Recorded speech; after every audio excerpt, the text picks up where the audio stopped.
í sjötta og síðasta riðilinn. Það er fyrstu breytingur Birna Sigurðardóttir Breiðablik, á annan breytingur Ragnar Sigríður Ragnarsdóttir Breiðablik, á þriðju breytingur Bryndís Bolladóttir Breiðablik, á fjórðu breytingur Kolbrún Jónsdóttir KR, á fimmtu breytingur Regína Lilja Gunnlaugsdóttir Breiðablik og á sjöttu breytingur Kristín Helga Hákonardóttir Breiðablik.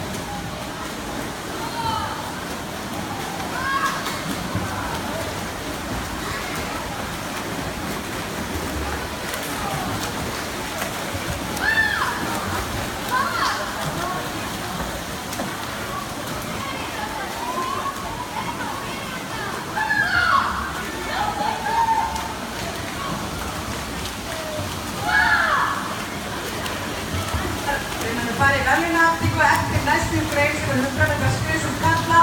Jafnframt munum við afhenda þátttökuverðlaun fyrir 10 ára og yngri áður.